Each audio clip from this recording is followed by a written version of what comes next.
Assalamualaikum warahmatullahi wabarakatuh. Innal hamdalillah nahmaduhu wa nasta'inuhu wa nastaghfiruh wa na'udzu billahi min syururi anfusina wa min sayyiati a'malina. Man yahdihillahu fala mudhillalah wa man yudlil fala hadiyalah. Asyhadu an la ilaha illallah wahdahu la syarikalah wa ashhadu anna Muhammadan abduhu wa rasuluh. Ya ayyuhalladzina amanu taqullaha haqqa tuqatih wa la tamutunna illa wa antum muslimun. Ya ayyuhan nasu taqu rabbakumul ladzi khalaqakum min nafsin wahidah wa khalaqa minha zawjaha wa batha minhuma rijalan katsiran wa nisaa'a wattaqullaha alladzi tasaaluna bihi wal arham innallaha kana 'alaikum raqiba. Ya ayyuhalladzina amanu taqullaha wa qulu qawlan sadida yuslih lakum a'malakum wa yaghfir lakum dhunubakum wa man yuti'illaha wa rasulahu faqad faza fawzan 'azima. Amma ba'd, fa inna asdaqal hadithi kitabullah wa khairal hadi hadyu Muhammadin sallallahu alaihi wasallam wa syarrul umuri muhdatsatuha wa kullu muhdatsatin bid'ah wa kullu bid'atin dhalalah wa kullu dhalalatin finnar. Ikhwani fillah wa akhwati ma'asal muslimin, bapak-bapak, ibu-ibu, saudara-saudariku rahimani wa rahimakumullah. Alhamdulillah, segala puji bagi Allah Subhanahu wa taala yang mempertemukan kita kembali dalam kajian kitab Al-Usul As-Sittah oleh Syekhul Islam Al-Imam Muhammad ibn Abdul Wahhab rahimahullahu taala dengan syarah penjelasan Asy-Syaikh Muhammad bin Shalih Al-Utsaimin rahimahullahu taala. Seperti yang mungkin sudah antum ketahui, ini melanjutkan kajian kita sebelum pandemi dahulu yang baru sekali kita mengkajinya. Jadi sekali lagi, bulan kurang lebih insyaallah Maret awal-awal pandemi itu sempat kita mengkaji kitab ini untuk edisi perdana, ya. Jadi sekarang kita akan sedikit mengulang di awal, kemudian kita lanjutkan, ya. Dan untuk lebih memperjelas lagi, bisa antum dengarkan rekaman kajian yang dulu, ya. Sekali lagi, untuk lebih memperjelas penjelasan dari muqaddimah, bisa didengarkan rekaman kajian kita edisi perdana kitab Al-Usul As-Sittah. Namun tidak ada masalah, kita ulang sedikit. Kita mulai dari ucapan Syekhul Islam Muhammad bin Abdul Wahhab rahimahullah. Beliau memulai dengan Bismillahirrahmanirrahim, sebagaimana kebiasaan beliau dalam kitab-kitab yang lain dan juga kebiasaan para ulama dalam rangka mengikuti Al-Quran dan juga Sunnah Rasulullah SAW. Ya, adapun penjelasannya di sini halaman 5 yang antum punya bukunya itu, ini kita lewati karena sudah kita sampaikan pada kajian edisi perdana dan sudah sering kita sampaikan juga dalam awal-awal pengajian kita seperti Aqidah Wasithiyah tentang Bismillahirrahmanirrahim. Kemudian Syekhul Islam Muhammad bin Abdul Wahhab rahimahullah berkata, min a'jabil ujabi wa akbarul ayati dala ala qudratil malikil ghallab sittatu usulin bayyanahallahu ta'ala bayanan wadihan lil awam fauqa ma yadhunnu dhanuna. Di antara yang paling ajib, yang paling aneh dan termasuk tanda-tanda kebesaran Allah, ya, yang paling besar Wa akbarul ayat adalah termasuk sebesar-besar ayat-ayat Allah yang menunjukkan kekuasaan Al-Malik. Nama Allah Al-Malik. Al-Ghallab itu bukan nama Allah. Tidak ada nama Allah Al-Ghallab. Cuma ini kata para ulama min babil khabar. Ini kalau kita jelaskan kurang lebihnya, kalau nama Allah itu tauqifiyah, harus berdasarkan nas Al-Quran dan Sunnah. Seperti nama Al-Malik, Wallahu alladzi la ilaha illa huwa Al-Malik Al-Quddusus Salam, dan sebagainya. Kalau nama Allah itu harus berdasarkan apa? Nas langsung, ayat atau hadis yang sahih. Paham? Tapi ada pembahasan namanya babul khabar, bab tentang mengkabarkan tentang Allah. Itu tidak harus sesuai dengan ayat atau hadis, tapi harus maknanya bukan yang jelek. Ya, seperti misalnya Allah dikatakan As-Sani, Allah yang membuat alam semesta ini. As-Sani bukan apa? Nama Allah. Paham? Meskipun yang paling benar pakai nama Al-Khaliq, Allah yang menciptakan. Tapi sekedar untuk mengkabarkan tidak ada masalah. Nah, di sini juga sama. Al-Ghallab, Allah dikabarkan sebagai Al-Ghallab. Al-Ghallab itu artinya yang menguasai semuanya, yang tidak mungkin ada yang mengalahkannya.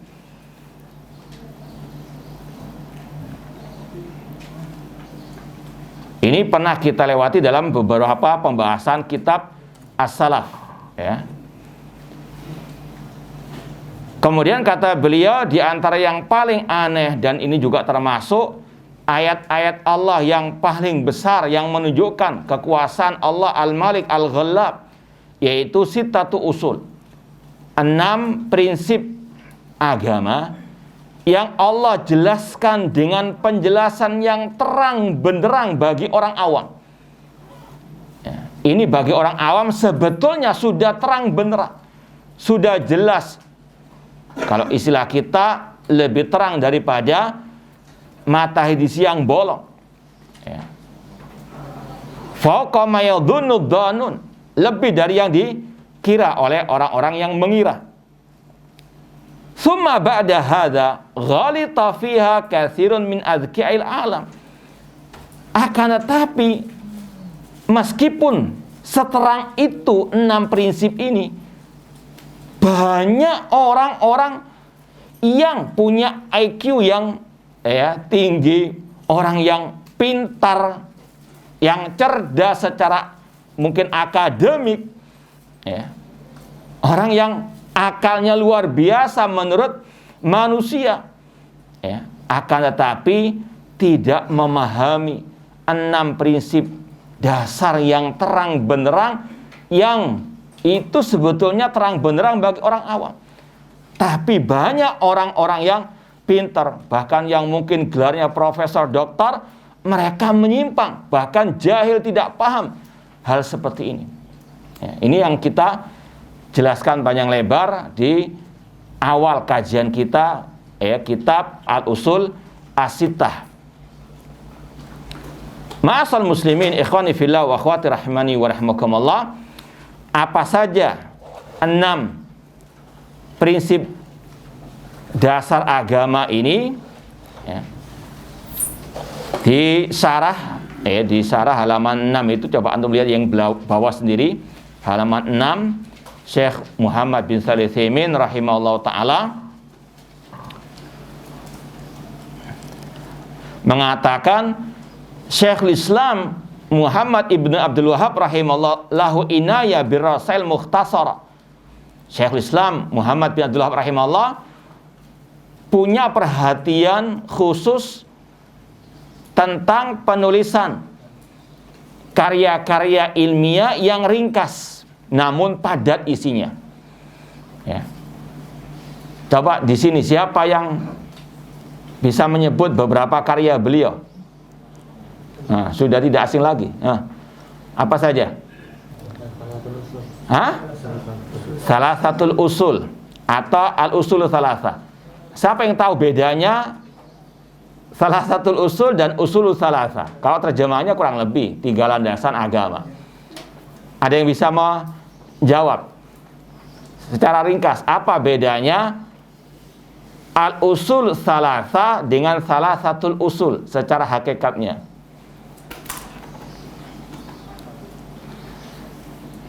Memang yang paling masyhur itu al-usul as-salasa. Meskipun yang lebih tepat ya, yang sering dipelajari itu salah satu usul judulnya. Paham? Secara judul saja. Yang lebih tepat itu salah satu usul. Salah satu usul itu diringkas oleh Syekhul Islam sendiri, Syekhul Islam Muhammad bin Abdullah Rahimah diringkas sendiri dengan judul Al-Usul As-Salasa. Cuma itu saja sebetulnya, intinya sama. Cuma ulama membedakan antara salah satu usul dengan Al-Usul As-Salasa. Salah satu usul itu yang paling banyak dipelajari, yang masyhur. Ada ringkasannya, judulnya Al-Usul As-Salasa. Nah, itu dimuat oleh para ulama dalam kitab Ad-Durar As-Saniyah.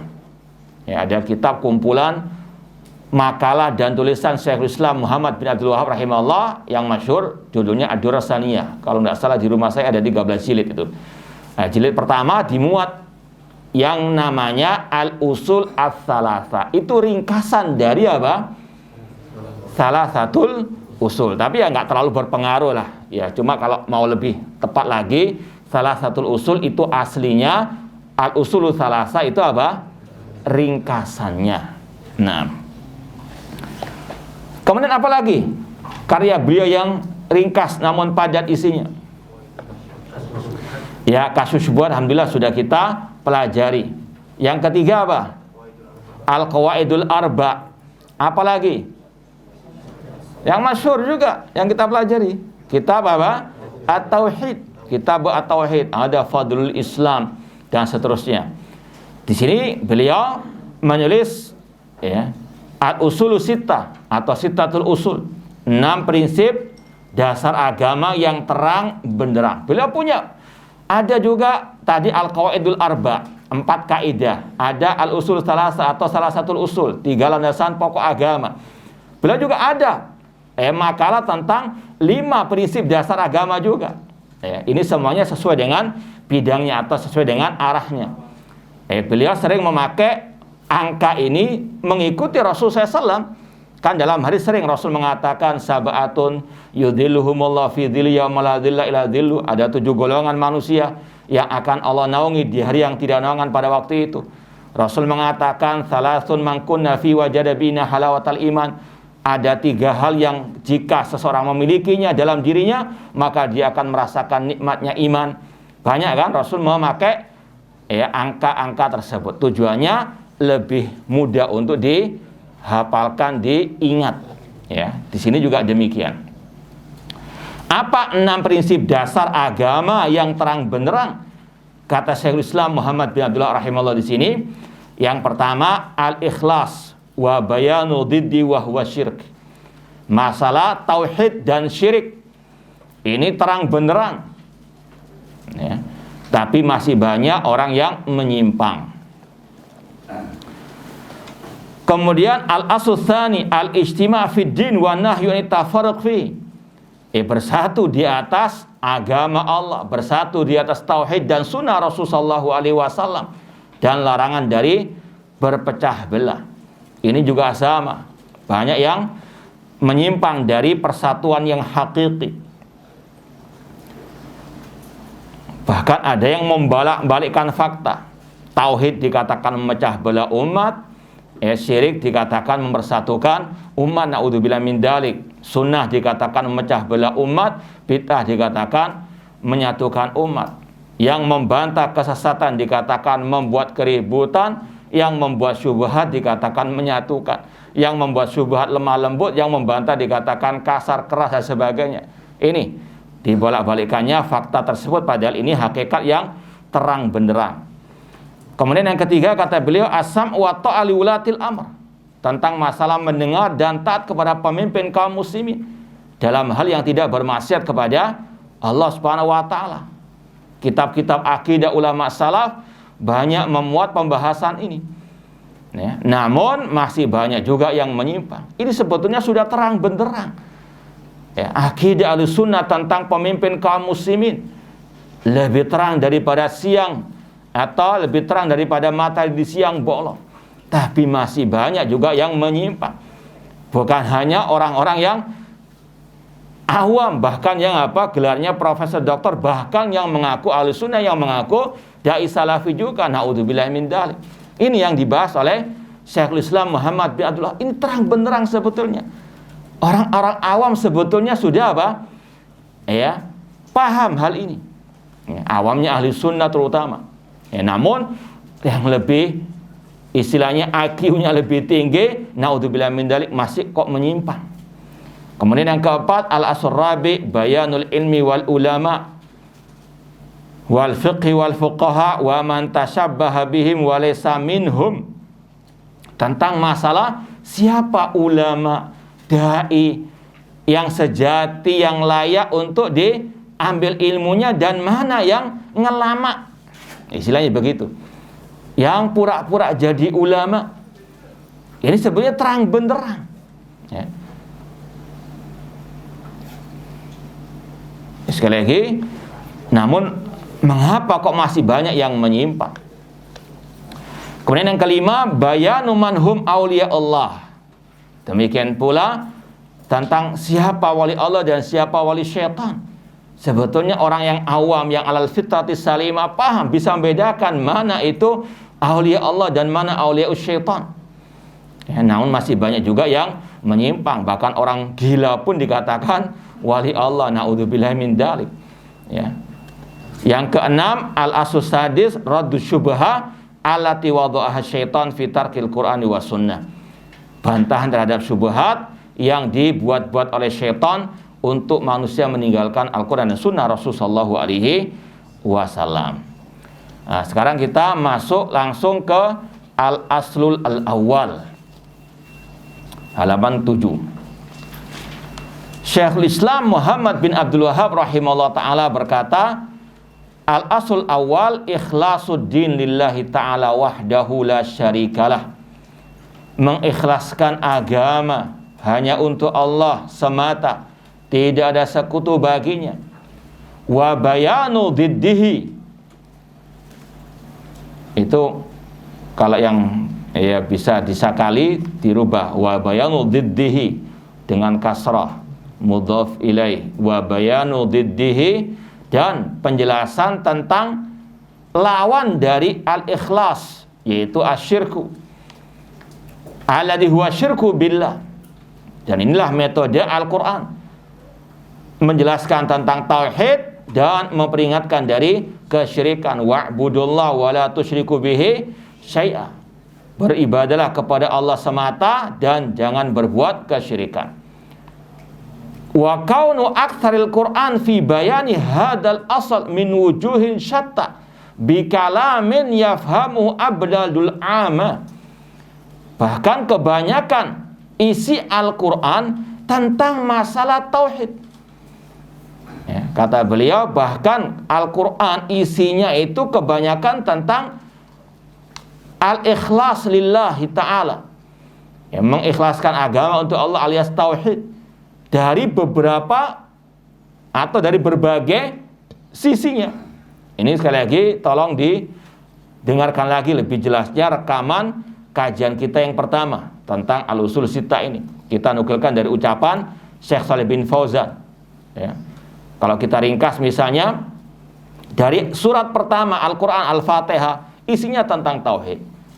Dari akhir surat Al-Quran An-Nas isinya tentang tauhid.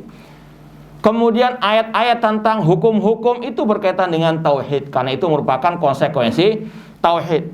Kisah-kisah dalam Al-Quran berkaitan dengan tauhid. Kisah para nabi itu kisah para pendakwah tauhid yang mendakwakan apa? At-tauhid. Kisah tentang orang-orang kafir, kisah musuh-musuh apa? At-tauhid. Dalam Al-Quran ada tentang surga neraka, itu balasan bagi orang yang bertauhid, balasan bagi orang yang berbuat apa? Syirik. Intinya Al-Quran, kata Ibnu Qayyim rahimahullah, kullu tauhid. Intinya tentang apa? Tauhid. Terang benderang masalah ini. Ya, kok masih ada orang-orang yang nyinyiri dakwah apa? At-tauhid. Kok masih ada orang-orang yang menyimpang dari at-tauhid? Naudzubillahi min dzalik. Ya. Kemudian kata beliau, bahkan hal ini dipahami oleh abladul ama.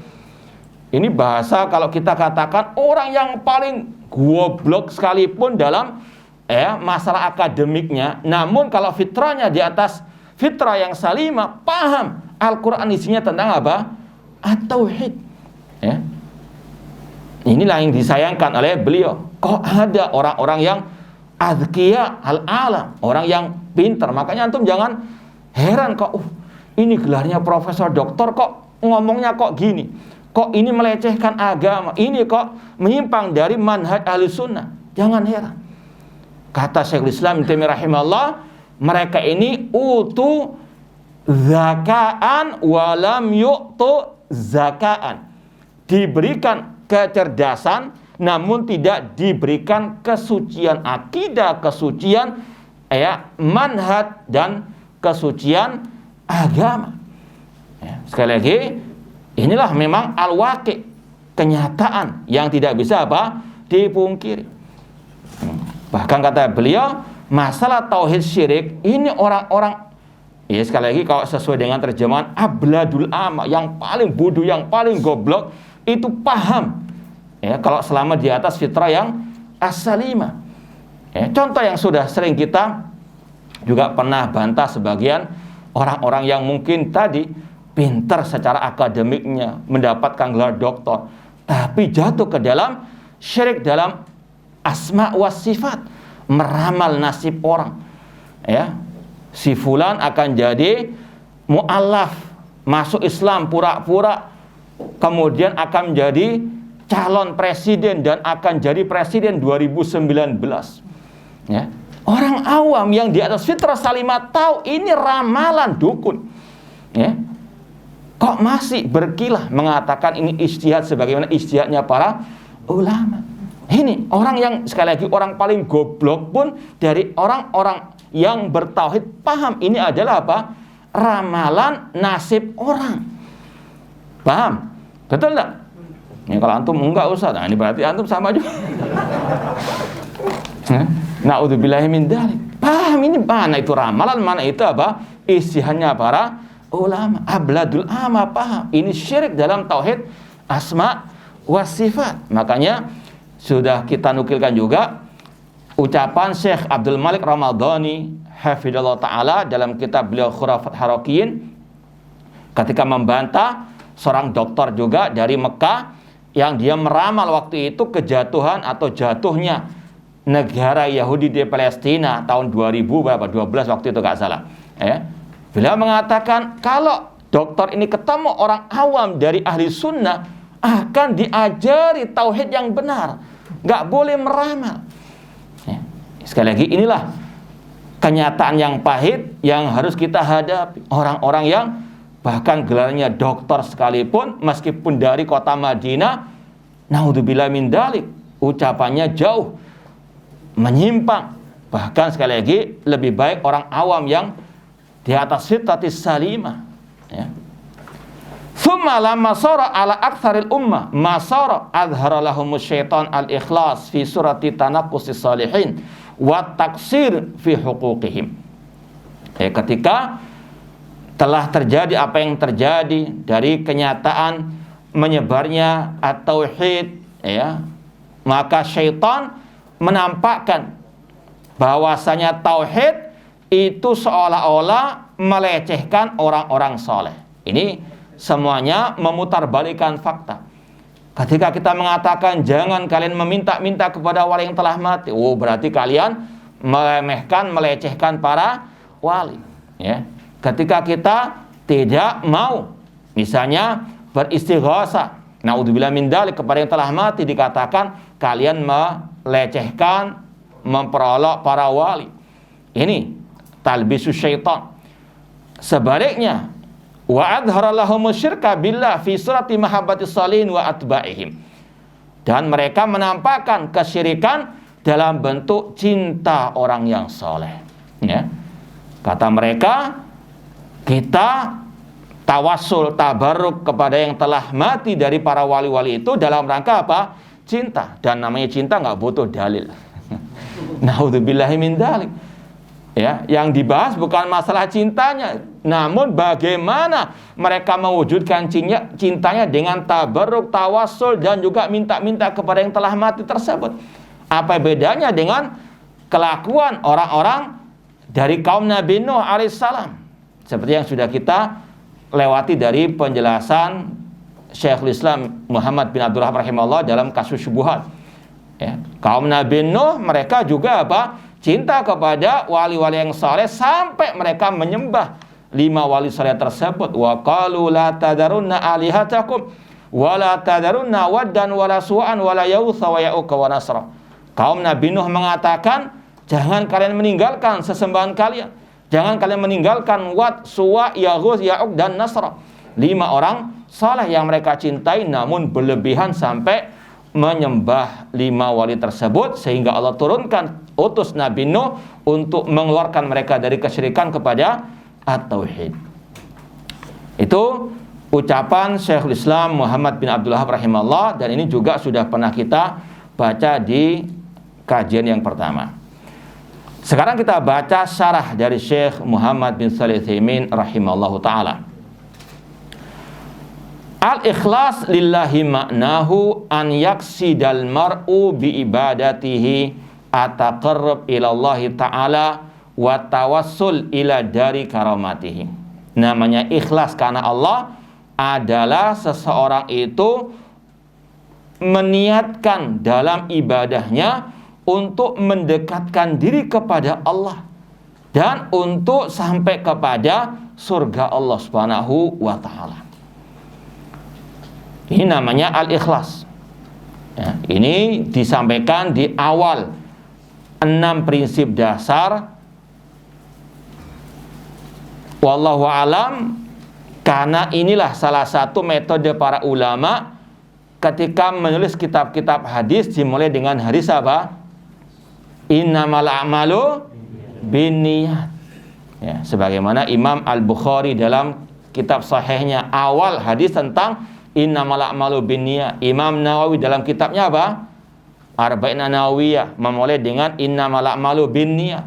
Untuk kita apa? Betul-betul niat ikhlas dalam beribadah. Di antaranya kita talabul ilmi. Ya, ini sebagai bahan koreksian bagi kita. Untuk apa kita datang ke tempat ini, ke majelis ini? Ya. Apa ada urusan dunia? Naudzubillah min dzalik. Ya. Apakah ada yang sekedar untuk memata-matai? Misalnya, ya, ada enggak? Semua pakai mata. Cuma beda ya kata-katanya. Ya. Jadi sekali lagi, hati-hati. Niat harus betul-betul lillahi ta'ala. Karena ancamannya berat. Orang yang tidak ikhlas dalam beribadah, di antaranya dalam talabul ilmi. Rasul SAW mengatakan, man ta'allama ilman mimma yubtagha bi wajhillah la yata'allamu illa li gharadin minad dunya lam yajid rihal jannah. Barang siapa yang belajar ilmu agama tujuannya untuk sebetulnya mencari ridha Allah, pahala di sisi Allah, namun kalau dia mencari ilmu agama untuk mendapatkan bagian dari urusan dunia, dia tidak akan mencium bau surga. Naudzubillahi min dzalik. Ya. Bahkan yang sudah masyhur hadisnya, awwalu man tusar bihimunar thalatha. Ada 3 golongan manusia yang pertama kali akan dimasukkan ke neraka. Di antaranya orang yang belajar ilmu agama tujuannya untuk dikatakan alim, atau belajar Al-Quran untuk dikatakan al-qari. Naudzubillahi min dzalik. Sekali lagi, ikhwani fillah wa akhwati rahimani wa rahimakumullah, tata niat kita, ikhlaskan niat kita dalam talabul ilmi khususnya ini untuk mengharapkan pahala di sisi Allah. Ini merupakan jalan menuju ke surga Allah. Man salaka tariqan yaltamisu fi ilman sahalallahu bi tariqan ilal jannah. Barang siapa menempuh perjalanan dalam rangka belajar ilmu agama, Allah mudahkan jalannya menuju surga. Semoga Allah mengumpulkan kita semua di surganya kelak. Namun sekali lagi harus betul-betul niatnya ikhlas lillahi ta'ala. Bi an yakunal abdu mukhlishan lillahi ta'ala fi qasdihi mukhlishan lillahi ta'ala fi mahabbatihi. Namanya ikhlas yaitu seorang hamba mengikhlaskan semua niatnya untuk Allah, meniatkan dalam dia beribadah karena cinta kepada Allah. Mukhlishan lillahi ta'ala fi ta'zim, ikhlas dalam mengagungkan Allah. Mukhlishan lillahi ta'ala fi dhahiri wa batinihi, ikhlas secara zahir maupun batin. Jangan hanya zahirnya kelihatan apa ikhlas. Ini semuanya kita sampaikan karena memang ada kenyataan demikian. Tahun-tahunan ngaji sama kita, tapi ternyata ikut membubarkan kajian kita. Kelihatannya anteng duduknya, tapi ternyata di belakang beda lagi. Maka sekali lagi hati-hati. Ikhlas lillahi ta'ala fi dhahiri wa batini, secara zahir maupun batin. La yabtaghi bi ibadati illa wajhallah, tidak mengharapkan dalam ibadah kepada Allah kecuali wajah Allah Subhanahu wa taala. Wal usul ila dari kalamatihi, dan untuk mengharapkan surga Allah. Ini sekaligus bantahan kepada sebagian kelompok yang mengatakan kita ibadah kepada Allah hanya karena cinta kepada Allah, tidak mengharapkan surga, tidak takut neraka. Na'udzubillahi min dzalik. Ini jelas-jelas bertentangan dengan Al-Quran dan Sunnah Rasulullah SAW. Al-Quran ketika memuji, atau Allah ketika memuji orang-orang beriman bertakwa dalam masalah ibadah, tatajafa junubum anil madaji yad'una rabbahum khaufan wa tama'ah. Lambung-lambung orang beriman jauh dari tempat tidur mereka. Mereka berdoa kepada Rabb mereka khaufan wa tama'ah, karena rasa takut dan berharap kepada Allah. Takut dari api neraka, berharap surga Allah Subhanahu wa ta'ala. Dan bahkan kata para ulama salaf terdahulu, man abadallah bil mahabbati wahda fahuwa zindiq. Barang siapa beribadah kepada Allah hanya karena cinta, maka dia zindiq. Wa man abadallah birraja'i wahda fahuwa murji'un. Barang siapa beribadah kepada Allah hanya karena berharap, dia pengikut kelompok murji'ah. Wa man abadallah bi al-khawfi wahda fahuwa haruriyun. Barang siapa beribadah kepada Allah hanya karena takut, maka dia pengikut kelompok al-khawarij, haruriyah. Wa man abadallah bil mahabba wal khawfi waraja fahuwa mu'minun muwahhid. Barang siapa beribadah kepada Allah dengan rasa cinta, rasa harap, rasa takut, maka dialah orang mukmin yang sejati. Bahkan para ulama mengibaratkan al-khauf waraja, rasa takut dan berharap, seperti dua sayap seekor burung yang tidak mungkin burung itu terbang dengan baik kecuali dengan kedua sayapnya tersebut. Kama qala ta'ala, Allah berfirman, Qul inna salati wa nusuki wa mahyaya wa mamati lillahi rabbil alamin. Katakanlah, sesungguhnya salatku, sesembelihanku, hidup dan matiku hanyalah untuk Allah Rabb semesta alam. Ini yang selayaknya dijadikan syiar bagi seorang muslim. Betul-betul langkahnya lillahi ta'ala. Qul inna salati wa nusuki wa mahyaya wa mamati lillahi rabbil alamin. La syarikalah, tidak ada sekutu baginya. Wa bidzalika umirtu wa ana awal muslimin. Tidak ada sekutu bagi Allah, dan karena itulah aku diperintahkan oleh Allah dan aku termasuk orang-orang yang pertama dari kaum muslimin. Allah juga berfirman, wa anibu ila rabbikum wa aslimulah. Hendaklah kalian bersegera untuk kembali kepada Rabb kalian dan untuk kalian menyerahkan diri kepada Allah. Ini intinya wa aslimu lahu, menyerahkan, pasrah kepada Allah dengan mengikhlaskan semua ibadah hanya kepada Allah. Demikian pula dalil tentang ikhlas, wa ilahukum ilahu wahid. Sesungguhnya sesembahan kalian adalah sesembahan yang satu, la ilaha illahu ar-rahmanur rahim. Tidak ada sembahan yang hak kecuali Allah yang Maha Pengasih dan Maha Penyayang.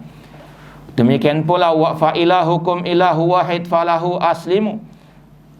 Ilah kalian, sesembahan kalian sesembahan yang satu, maka serahkanlah diri kalian kepada Allah. Intinya ayat-ayat tadi memerintahkan untuk kita menyerahkan semua ibadah kita lillahi ta'ala. Wa qad arsalallahu ta'ala jami'ar rusul bidzalik. Dan Allah mengutus para rasul dengan membawa ajaran ini. Ajaran untuk kita mengikhlaskan ibadah hanya kepada Allah semata. Kama qala ta'ala, sebagaimana Allah berfirman, wa ma arsalna min qablika mir rasulin illa nuhi ilai annahu la ilaha illa ana fa'budun. Dan tidaklah kami mengutus sebelum engkau wahai Rasul kecuali kami wahyukan kepadanya tidak ada sembahyang hak kecuali aku, maka sembahlah aku, kata Allah. Ini kesepakatan para anbiya wa rusul. Dakwah mereka dakwah apa? At-tauhid. Maka ini yang disayangkan oleh Syekhul Islam Muhammad bin Abdul Wahhab rahimahullah. Perkara yang terang benderang. Dakwah tauhid, prioritas dakwah para nabi, para rasul. Dakwah ahlu sunnah wal jamaah. Namun seterang itu kebenaran masih ada yang apa? Memusuhinya, memprotesnya, ataupun nyinyiri dakwah tauhid tersebut. Na'udzubillahi min dzalik. Wa kama waddahallahu dzalik fi kitabihi kama qala al-muallif. Dan Allah telah menjelaskan di dalam kitabnya Al-Qur'an tentang masalah tauhid ini. Sebagaimana kata Syekhul Islam Muhammad bin Abdul Wahhab rahimahullah, min wujuhin syatta, dari segala arah isinya Al-Qur'an tentang tauhid.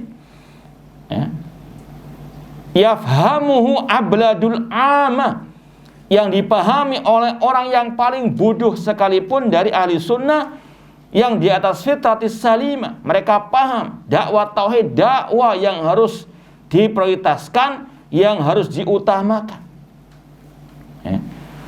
Bahkan kata Syekh Muhammad bin Shalih Al-Utsaimin, faqad waddahahu Rasul sallallahu, dan juga dijelaskan oleh Rasulullah SAW seperti dalam hadis Mu'ad bin Jabal, innaka ta'ti qauman ahla kitab falyakun awwala ma tad'u ila syahadatu alla ilaha illallah. Wahai Mu'ad, engkau akan datang ke negeri Yaman, di tengah-tengah ahli kitab, jadikan dakwamu pertama kali tentang syahadat la ilaha illallah, tentang tauhid. Artinya sekali lagi, Allah dalam Al-Quran dengan terang benderang jelasnya menyatakan tauhid itu yang paling utama. Dakwah para anbiya wa rusul, tauhid dan tauhid dari awal sampai akhir surat Al-Quran tentang tauhid. Demikian pula Rasul mulai awal dakwah di kota Mekah 10 tahun pertama tidak ada dakwah kecuali la ilaha illallah. Baru setelah itu ada masalah sholat dan seterusnya. Namun 10 tahun pertama Rasul 13 tahun di kota Mekah, 10 tahun pertama tidak ada dakwah kecuali la ilaha illallah, tauhid. Itu pun Rasul lanjutkan ketika Rasul di kota Madinah sampai beliau mau meninggal dunia, dakwah tentang tauhid dan menutup segala pintu kesyirikan. Sampai beliau ketika mau meninggal dunia, beliau masih mengatakan la'anallahu al-yahuda wan nasara ittakhadhu qubur anbiya masajid. Allah melaknat orang Yahudi dan Nasara yang menjadikan kuburan nabi mereka sebagai masjid. Apa hikmah di balik itu? Untuk menutup pintu kesyirikan. Karena kalau sudah ada orang saleh dikubur di masjid, maka apa? Allah akan diduakan. Dan ini yang apa? Banyak terjadi. Ini sekali lagi dengan jelasnya Rasul menerangkan kepada umatnya tentang tauhid dari awal dakwah beliau sampai beliau mau meninggal dunia. Namun sekali lagi sangat disayangkan, banyak orang yang masih menyimpang, bahkan yang menyinyiri dakwah tauhid tersebut setelah tegaknya hujjah atas mereka. Faqad waddahahu Rasul sallallahu. Kemudian di sini Syekh Muhammad bin Shalih Al-Utsaimin mau menyebutkan beberapa bukti Rasul menjelaskan tentang tauhid ini dengan sejelas-jelasnya, sekaligus mentahdzir dari kesyirikan, baik syirik besar maupun syirik kecil. Faqad ja'a alaihi salatu wassalam bi tahqiqit tauhid wa ikhlasi wa takhlisi min kulli syaibah. Rasul SAW datang untuk mewujudkan tauhid, untuk mengikhlaskan tauhid, memurnikan tauhid, dan membersihkannya dari segala bentuk kotoran. Karena tidak cukup hanya dakwah apa? At-tauhid. Maka kalau antum mendapati statement ataupun pernyataan sebagian orang atau dai bahkan yang mengaku salafi ahlu sunnah mengatakan silakan dakwah tauhid, cuma jangan apa? Memperkeruh permasalahan umat. Karena umat sudah apa? Banyak musuhnya dari komunis, liberal dan sebagainya. Artinya apa? Diarahkan jangan ngomong syirik. Jangan apa? Membantah syubhat tentang syirik. Lawan kita sekarang apa? Komunis. Apa komunis gak musyrik juga? Liberal apa enggak? Mereka juga jatuh ke dalam kesyirikan. Apalagi Rasul Shallallahu Alaihi Wasallam ketika perang saja tidak diam kalau ada kesyirikan. Karena nggak mungkin jihad kaum muslimin akan menang kalau apa? Syirik dibiarkan. Sebagaimana dalam kisah perang Khaybar, ketika apa? Ada sebagian kaum muslimin yang baru masuk Islam minta dibuatkan pohon keramat. Itu pada waktu perang Hunain. Rasul apa? Marah, tidak diam. Rasul apa? Tidak mengatakan biarkan saja sekarang musuh kita orang musyrikin, tidak. Justru inilah kunci kesuksesan Rasul dan para sahabat, tidak diam dari kemungkaran, apalagi dikala berjihad di jalan Allah Subhanahu wa taala. Rasul SAW membersihkan tauhid dari segala bentuk kesyirikan. Namun kita ini yang kita ini salah satu bukti bagaimana sesuatu yang terang benderang dipermasalahkan oleh orang-orang yang adzkiya tadi. Kita nggak mengingkari mereka adzkiya, pintar. Kalau nggak pintar nggak dapat dokter mungkin ya. Namun justru itu bumerang atasnya. Sudah dokter kok masih apa? Nyinyiri dakwah tauhid. Apalagi dokternya di kota Madinah. Naudzubillahi min dzalik. Sekali lagi, takhlisi min kulli syaibah wa saddi kulli tariqin yumkin an yusila ila thalmi hadat tauhid wa id'afihi. Rasul SAW langsung mempraktekkan bagaimana membersihkan tauhid dari segala kotoran, menutup segala pintu yang bisa apa? Merusak tauhid atau yang gembosi tauhid. Ila thalmi hadat tauhid, yang bisa apa? Merusak tauhid atau yang melemahkan, menggembosi. Hatta inna rajulan qala li Nabi sallallahu alaihi wasallam. Ini dicontohkan bagaimana Rasul tidak pernah diam dari kesyirikan. Ketika Rasul SAW mendengar seseorang berkata, Masya Allah wa syi'ta, karena kehendak Allah dan karena kehendakmu. Rasul menegur, Rasul marah, Rasul mengingkari. Seraya berkata, aja'altani lillahi niddan, apakah engkau mau menjadikanku sebagai tandingan bagi Allah? Bal masya Allah wahda, bakal cukup mengatakan ini semuanya karena Allah. Meskipun kata para ulama boleh kita mengatakan masya Allah summa syi'ta, karena Allah summa, kemudian karena dirimu. Kenapa kalau Rasul melarang kata-kata masya Allah wa syi'ta, karena Allah dan karena engkau? Fa'angkaran Nabi SAW ala hadar rajul an yakrina masyi'atau bimasyi'atillahi ta'ala biharfin yaktadi taswiyah. Ini ada kekeliruan tulisan, antum betulkan. Ini biasalah, salah cetak itu biasa. Ini makanya kadang perlu satu judul buku ada beberapa cetakan untuk perbandingan. Ini sebetulnya biharfin yaktadi at-taswiyah, karena anak sudah murojaah yang ini anak bisa tahu ini keliru dan juga secara makna keliru. Kalau mungkin orang pegang ini yang baru belajar mungkin bingung apa maksudnya. Saya terjemahkan kalau sesuai cetakan yang diada antum. Nabi SAW mengingkari orang yang mengatakan masya Allah wa syi'ta tadi, karena orang itu menggandengkan kehendak Allah dengan kehendak Nabi Muhammad SAW, yaitu dengan memakai huruf yaktadi, dengan huruf wawu yang mengharuskan taubat. Bingung apa maksudnya, ya kan? Alhamdulillah kita ada cetakan yang lain, ya insya Allah ini sebetulnya lebih bagus ini yang ini. Wallahu alam. Ya ada kekurangan kelebihan, makanya kadang harus ada pembanding juga.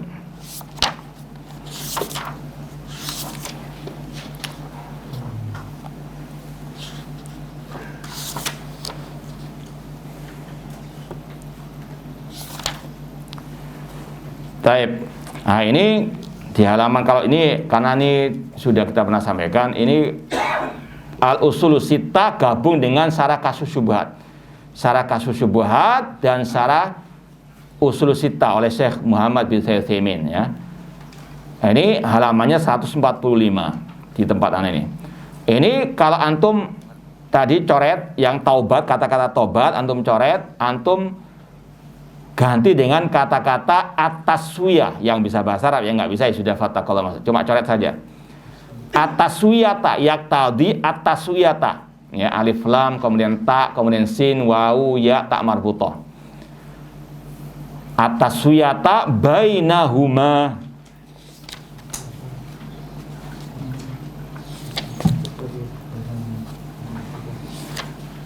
tambahkan yaqtadi at-taswiyata bainahumanya sudah ada, bainahuma sudah ada. Di halaman setelahnya halaman 8 itu ada kata-kata bainahuma. Ya, makanya itu yang ini agak fatal katanya. Orang bingung kalau nggak punya cetakan yang lainnya. Ada yang bisa baca enggak? Ulangi tadi. Fa'angqaran Nabi SAW. Coba dibaca, ada yang baca? Nah, nggak ada yang baca.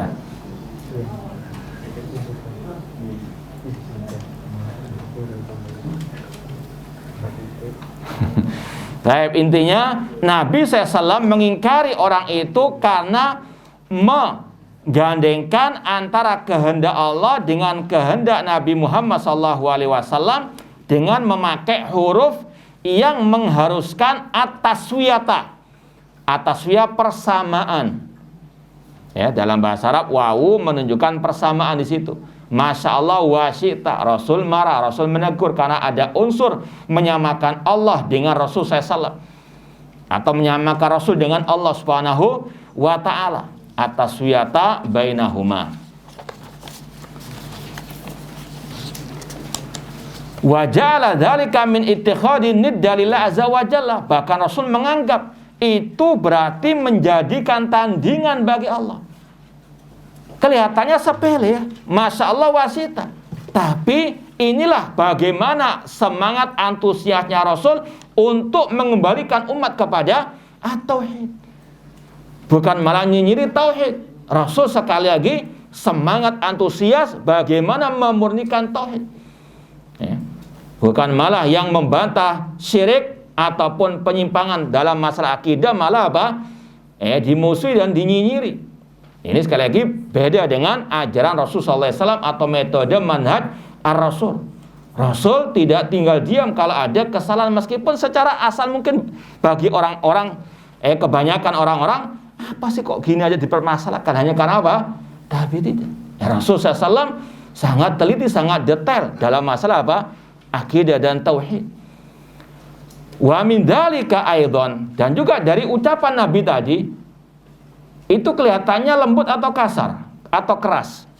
Apakah engkau mau menjadikan aku tandingan bagi Allah? Keras. Ya, ini masalah sekali lagi nggak bisa apa? Didiamkan. Rasul apa terkadang keras, dan sudah sering kita sampaikan, keras dalam lembut itu harus ditempatkan pada apa? Tempatnya. Ini jangan ketika waktu keras di lemah lembuti di keras dan sebagainya. Semuanya apa harus dilakukan pada tempatnya. Wa min dzalika aidan anna nabiyya sallallahu alaihi wasallam haramal halfa bi ghairillah. Ini juga contoh, kalau mungkin antum kasih tanda nomor 2 ya, contoh atau bukti Rasul bagaimana memurnikan tauhid umat. Rasul tidak hanya mengatakan ibadahlah Allah, enggak. Tapi Rasul juga apa? Melarang dari kesyirikan yang besar maupun yang kecil. Ini membantah metode orang-orang yang hanya dakwah tauhid saja tanpa melarang dari kesyirikan, tanpa membantah penyimpangan dalam akidah ataupun tauhid. Rasul SAW juga mengharamkan bersumpah dengan selain nama Allah. Harrama al-halfa bighairillah wa ja'ala dzalika minasyirki. Dan Rasul menganggap itu termasuk kesyirikan. Rasul bersabda, "Man halafa bighairillahi faqad kafara au asyraka." Barang siapa bersumpah dengan selain nama Allah, maka dia telah berbuat kekafiran atau kesyirikan. Dan mungkin juga kalau kelebihan yang ini, yang cetakan ini daripada ini, kalau di sini ada istilahnya takhrij hukumnya disebutkan disahihkan oleh Syekh Albani, namun di sini tidak ada. Ya, ada kekurangan kelebihan. Nah, kita coba untuk padukan. Kata Rasul, barang siapa bersumpah dengan selain nama Allah, maka dia telah jatuh ke dalam kekafiran ataupun kesyirikan. Hadis sahih riwayat Abu Dawud dan seterusnya. Dzalika li annal halfa bighairillah ta'dhim lil mahluh bihi. Yang demikian itu karena bersumpah dengan selain nama Allah adalah bentuk pengagungan kepada yang dijadikan sumpah tersebut. Bima la yastahiquhu, dengan sesuatu yang tidak layak kecuali hanya untuk Allah Subhanahu wa ta'ala. Dalam riwayat Rasul mengatakan, la tahlifu bi abaikum, jangan kalian bersumpah dengan nama nenek moyang kalian atau bapak-bapak kalian. Man halafa falyahlif billah aw liyasmut, barang siapa yang mau bersumpah, bersumpahlah dengan menyebut nama Allah, atau paling enggak dia lebih baik diam. Ya. Kemudian wahina ma qaddama alaihi wafdun, atau kita mau bahas dulu sebentar masalah bersumpah tadi. Itu ada dua hukumnya, syirik besar dan syirik kecil. Kalau misalnya dia mengatakan, wahai Abdul, ya kalau namanya sumpah itu ada, kalau bahasa Arab ya ada istilahnya redaksi khususnya. Di antaranya wa Abdul Qadir Jailani misalnya, demi Abdul Qadir Jailani. Kalau orang itu bersumpah dengan Abdul Qadir Jailani ataupun wan Nabi, demi Nabi, dengan keyakinan Abdul Qadir Jailani atau Nabi itu bisa mendatangkan manfaat dan madarat dengan sendirinya, maka itu namanya syirik besar. Ya. Waduh, kalau saya berdusta ketika sumpah dengan Abdul Qadir Jailani, saya kualat dengan Abdul Qadir Jailani. Karena Syekh Abdul Qadir Jailani ini punya apa? Andil mengatur alam semesta. Ya. Itu ada keyakinan orang-orang itu. Ya. Maka sekali lagi, kalau punya keyakinan seperti itu ketika dia bersumpah, dia jatuh ke dalam syirik besar atau kufur besar. Paham? Namun kalau sekedar ucapan di lisan, karena ini sudah banyak bergentayang di tengah masyarakat, sudah biasa orang-orang ngomongnya seperti itu, dia ikut-ikutan, maka dia jatuh ke dalam syirik kecil. Sama dengan ucapan tadi, Masya Allahu wa syi'ta, hanya sekedar karena istilahnya keperucut ataupun karena dia kebiasaan mendengar orang-orang mengatakan demikian, itu syirik kecil. Ya. Atau mungkin menggandengkan demi Allah, demi Nabi. Ini juga sama. Kalau dia punya keyakinan selain Allah bisa mendatangkan manfaat dan madarat dengan sendirinya, dia jatuh ke dalam syirik besar. Namun kalau sekedar hanya ucapan lisan tanpa keyakinan tadi, kata para ulama, dia jatuh ke dalam syirik kecil. Nah, kemudian contoh yang ketiga, bagaimana Nabi SAW sangat antusias membersihkan umat dari kesyirikan, membersihkan tauhid dari kotoran yang menempel. Wa hinama qadima alaihi wafdun, ketika ada sekelompok orang utusan dari luar, orang-orang itu berkata, ya Rasulullah, ya khairana, ya khairana wa ibna khairina wa sayyidana wa ibna sayyidina. Wahai Rasulullah, wahai orang yang terbaik di antara kami, anak orang yang terbaik di antara kami, engkau adalah sayyid kami, tuan kami, anak tuan kami. Apa kata Rasul? Ya ayuhan nas, qulu bi qaulikum, wahai manusia, katakan yang sewajarnya. Wala yastahuyannakumus syaitan, jangan setan menggelincirkan kalian. Ana Muhammad Abdullah wa Rasuluh. Aku hanyalah Muhammad, hamba Allah dan utusan Allah. Ini Rasul ingin menutup pintu apa? Berlebihan dalam memuji beliau. Kita yakini beliau adalah Sayyidu Waladi Adam, itu yang Rasul katakan. Tapi di sini Rasul apa? Ingin menutup pintu agar apa? Umatnya tidak berlebihan dalam memuji beliau. Sebagaimana kata Rasul, la tutruni kama atatin nasara Isa ibn Maryam. Jangan kalian berlebihan dalam menyanjung diriku sebagaimana orang Nasara berlebihan dalam menyanjung Isa ibn Maryam. Innama ana abdun, aku adalah hamba Allah. Faqulu Abdullah wa Rasul, katakan aku adalah hamba Allah dan utusan Allah Subhanahu wa taala. Kemudian kata Rasul, ma uhibbu an tarfa'uni fawqa manzilati allati anzalani Allahu azza wa jalla. Aku tidak suka kalian berlebihan mengangkat diriku di atas derajat yang Allah telah berikan kepadaku. Artinya harus proporsional. Harus apa? Pertengahan. Tidak berlebihan dan juga tidak apa? Meremehkan. Inilah ahlus sunnah yang sejati. Tidak ekstrem kanan, tidak ekstrem kiri. Tidak berlebihan dalam menyanjung Nabi Muhammad. Seperti sebagian orang ketika menyanjungkan qasidah salawat-salawat yang di situ ada unsur melebihkan kedudukan Rasul SAW dari yang sewajarnya. Dikatakan Nabi Muhammad itu tempat mereka berlindung ketika kesusahan. Ya akramal khalqi maliman aludu bisiwaka inda hululil hadithil amami. Mereka mengatakan wahai makhluk yang paling mulia, yaitu Nabi Muhammad maksud mereka. Tidak ada tempat aku berlindung ketika musibah datang kecuali kepadamu. Apa hukum ucapan seperti ini?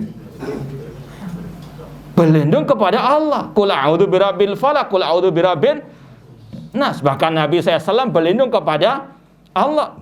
Ya, Rasul minta tolong kepada Allah. Kok ini mereka berlindung kepada Nabi Muhammad SAW. Bahkan lebih parah lagi, mereka mengatakan wa min judika dunya wa dharrata. Di antara kedermawanan wahai Nabi Muhammad adanya dunia dan akhirat. Naudzubillah min dzalik. Dunia akhirat milik siapa? Allah. Wa innalana lal akhirata wal ula. Ditambah lagi kata mereka, wa min ulumika ilmul lauhi wal qalam. Di antara ilmu wahai Nabi Muhammad, ilmu di Lauhul Mahfuz, ilmu masalah ghaib.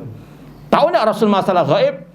Tidak tahu. Allah katakan dalam Al-Qur'an, qul la ya'lamu man fis samawati wal ardil ghaiba illallah. Katakan tidak ada yang tahu yang ghaib di langit maupun di bumi kecuali Allah. Kata mereka Rasul juga tahu masalah apa? Ghaib, ilmu di Lauhul Mahfuz. Naudzubillah min dzalik. Lengkap sudah kesyirikan mereka. Uluhiyahnya diborong semuanya. Minta perlindungan kepada Nabi Muhammad, syirik apa? Uluhiyah. Mengatakan Rasul punya dunia dan akhirat, syirik apa? Rububiyah. Meyakini Rasul tahu ilmu ghaib, syirik asma wa sifat. Lengkap sudah, borong habis sudah. Alhamdulillah kita nggak komanan. Alhamdulillah. Bersyukur kita masih bertauhid. Nah, intinya sekali lagi, Rasul SAW tidak mau dilebih-lebihkan dari kedudukan beliau yang sebenarnya.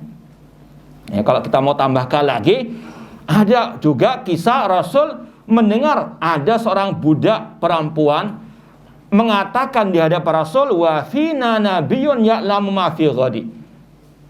Di antara kita ada nabi yang tahu masa yang akan datang. Apa kata Rasul? Sama dengan tadi. Katakan yang sewajarnya. Rasul tidak tahu yang ghaib. Rasul marah. Rasul saja nggak mau dikatakan Rasul tahu yang akan datang. Kok ada dokter ngeramal apa? Nasib orang. Ini sekali lagi kalau Rasul mau mendengar, marah Rasul. Ininya sekali lagi, Rasul betul-betul antusias dalam membersihkan tauhid umat dari segala bentuk kotoran yang menempel. Waqad aqadal musannif rahimahullah lidzalik baban fi kitabit tauhid. Dan Syekhul Islam Muhammad bin Abdul Wahhab rahimahullah dalam kitab tauhid, semoga Allah memberikan kemudahan bagi kita untuk melanjutkannya. Kitab tauhid ini karya Syekhul Islam Muhammad bin Abdul Wahhab rahimahullah. Di bab atau di salah satu babnya ada bab yang berjudul babu ma jaa fi himayatil Mustafa SAW himat tauhid wa saddahu turuqas syirki. Ada bab dalam kitab tauhid, bab ajaran Nabi sallallahu alaihi wasallam dalam menjaga benteng tauhid dan menutup segala pintu ataupun jalan kesyirikan.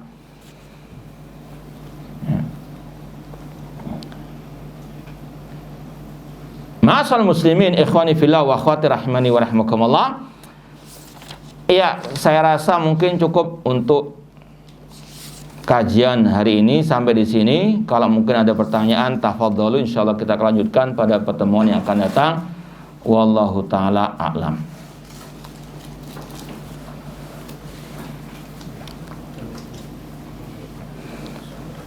Tidak ada pertanyaan? Nah.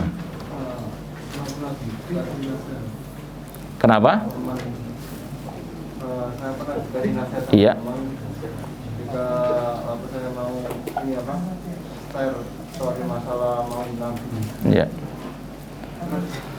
Dia bilang gini, jangan kalau bisa itu ketika kita dakwah sunnah itu janganlah kalian memandang salafi dan non-salafi, maka kalau kamu memandang itu kau tidak akan mendapati kalian saudara muslim. Pandanglah muslim dan kafir. Nah, ini ada pertanyaan, ada salah seorang di antara jamaah yang hadir yang bertanya, dinasihati oleh temannya ketika nge-share postingan, tulisan ataupun yang lainnya tentang bantahan terhadap suatu bid'ah. Tapi dinasihati oleh temannya jangan nge-share hal-hal seperti itu, karena kalau kita membantah kebid'ahan maka kita nggak punya saudara muslim maksudnya, karena nanti akan ada muslim hanya kafir saja, muslim kafir saja. Kita katakan orang itu gagal paham. Ketika kita membantah kebid'ahan bukan berarti kita mengkafirkan ahli bid'ah. Tetap kita menganggap dia saudara apa? Muslim, selama apa? Kebid'ahannya tidak sampai menuju kepada kekafiran. Bahkan seperti yang kita sampaikan tadi, ketika orang itu jatuh ke dalam puji-pujian kepada Rasul yang berlebihan sampai mensejajarkan Rasul dengan Allah, secara ucapan kita katakan itu syirik, tapi orangnya tidak bisa langsung kita apa? Katakan musyrik, kafir, murtad. Kita Ahlus Sunnah wal Jamaah diajari oleh ulama Ahlus Sunnah, ulama salaf, kaidah-kaidah dalam masalah at-takfir atau membedakan antara at-takfir al-am dengan at-takfir al-muayyad. Antara kafir mengkafirkan secara umum, mengkafirkan perbuatan, ucapan, keyakinan, dan beda dengan mengkafirkan secara apa? Individu. Paham? Jadi sekali lagi, apalagi sekedar itu bid'ah tidak sampai kepada kafiran, tidak mungkin kita apa? Mengkafirkan person-personnya. Kita laksanakan bantahan itu semuanya dalam rangka mengikuti ajaran Rasul SAW. Sebagaimana tadi, Rasul nggak diam ketika ada apa? Kemungkaran, apalagi yang berkaitan dengan masalah al-aqidah. Paham? Apakah dituduh Rasul apa? Nggak punya saudara atau mecah belah? Naudzubillahi min dzalik. Paham? Jadi sekali lagi, terkadang orang-orang itu gagal paham, atau memang orang-orang itu jahil murakkab, jahil kuadrat. Nggak paham tapi apa? Sok paham. Nah, ya kita bersabar dalam apa? Menghadapi bulian, caci makian orang-orang itu, sebagaimana Rasul juga apa? Bersabar ketika menghadapi permusuhan, kebencian yang dibawa oleh orang-orang yang tidak suka dengan at-tauhid. Nah, wallahu a'lam.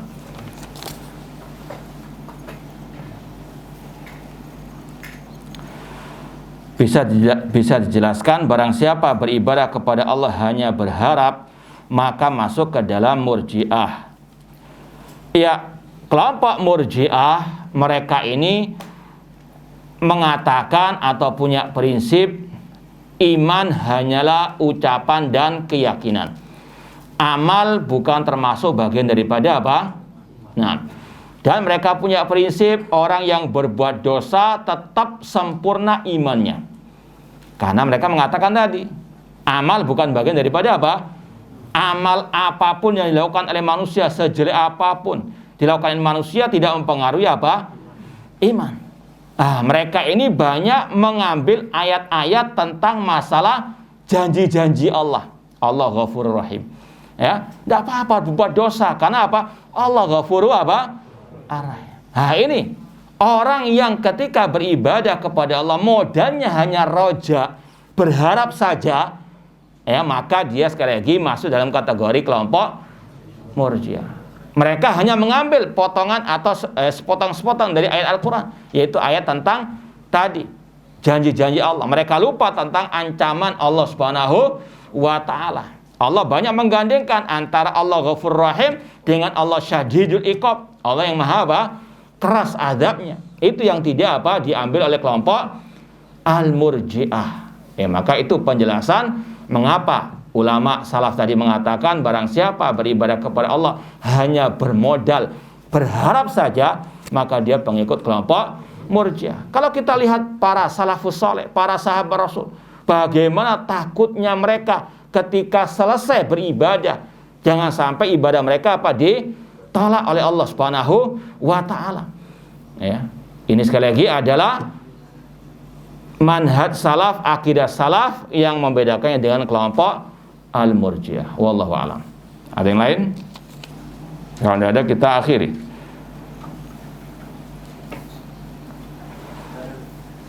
Ya, kalau tidak ada pertanyaan, kita cukup sekian. Kurang lebihnya mohon maaf. Wa jazakumullahu khairan katsira. Aku qouli hadza wa akhiru da'wana anil hamdulillahirabbil alamin. Wassalamualaikum warahmatullahi wabarakatuh.